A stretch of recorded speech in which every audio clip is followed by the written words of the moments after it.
This is the story how the popular Christian TV series The Chosen brought me to this.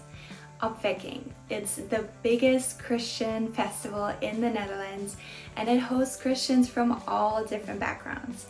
It takes place over Pentecost weekend, and Opwekking means awakening. And this year I was there too, but let me start at the beginning. This was me 2 weeks before the festival, completely clueless of what Opwekking even is.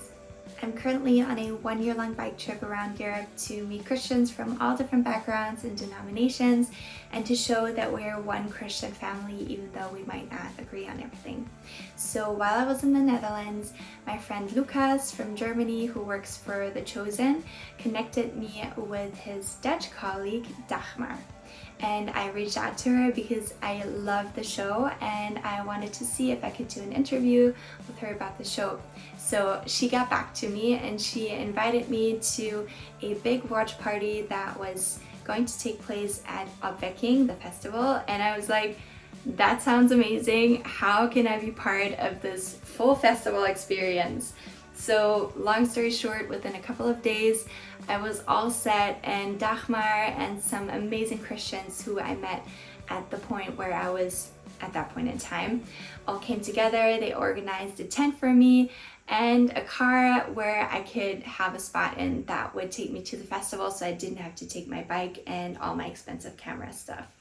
So I found myself in a car with the two Lauras, who were so nice to not only give me a ride to the festival, but also kind of adopt me for all of it and share their food with me. So I joined them at their campsite, and then I was ready for Opwekking, and I was blown away by the size of this festival. There really were so many Christians from so many different backgrounds there, and I was really impressed how the festival just brought everybody together. There were a lot of different events you could go to, like seminars, church services, and of course one of the big highlights, the Chosen watch party, which I attended and really enjoyed.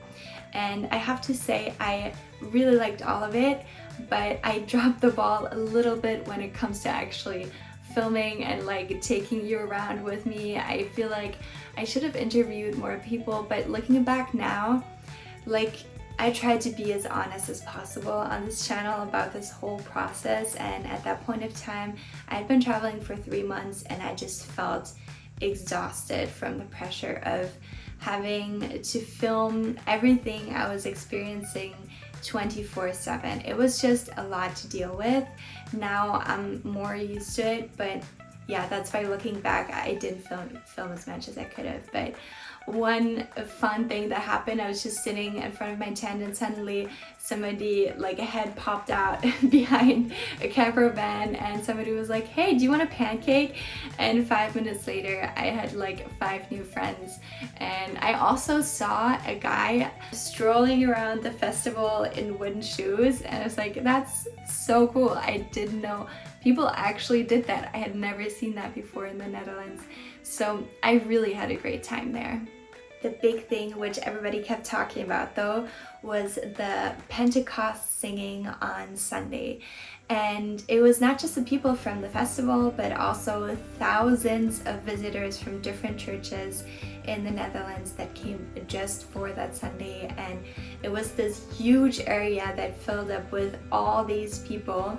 And I know it sounds dramatic, but it really felt like a glimpse of heaven, because it was all these different Christians singing together, worshiping together, praising the same God, and that really moved me and made this experience even more special.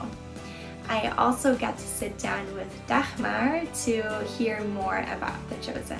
So The Chosen is a show about Jesus, and to me it's a very special show, and to others as well, because normally when you have Christian media, the quality isn't as good, or the actors are questionable, and they try to put the whole New Testament through it in like 120 minutes. And this is a show that you can really sit down and watch and kind of binge the Bible, so to say. So yeah, and what they do, which I really love, is they're very true to the Bible. However, they also take the room and the space to dive deeper into the stories of the disciples to really understand what they went through. So I think if there's one thing I wish they would take away, it's the same thing that I took away from the series, which is when I was watching the series, I loved reflecting on seeing the stories happen in front of you in real life. And I could feel that touching something that I haven't felt before. So you could read the stories and understand the teaching of Jesus, but to see his character played out just opened up a whole new dimension for me. So it helped me grow my relationship in Jesus, just to see the depth of his character by seeing it played out. And I hope that's one thing that most people take away, is it's kind of breaking the view that we have of a very static Jesus and putting it into life. And I just hope that people also take that depth from it. So all that was left to do is pack up my tent. It took me a while, but eventually I got it right. And get back to the hostel where I was staying with the two Laugas, who were so nice to also take me back. I hope you enjoyed this video. I had such a great time at the festival. Thank you so much, Dagmar, for inviting me. This video was a little different. It was more of a story time. I hope you enjoyed it. And as always, I would be so grateful if you don't close the video yet, but make sure that you subscribe to my channel to not miss my videos, which come out every Thursday. Also, don't forget to like this video and maybe comment something nice if you like. I will see you next Thursday, so stay tuned where I will be then.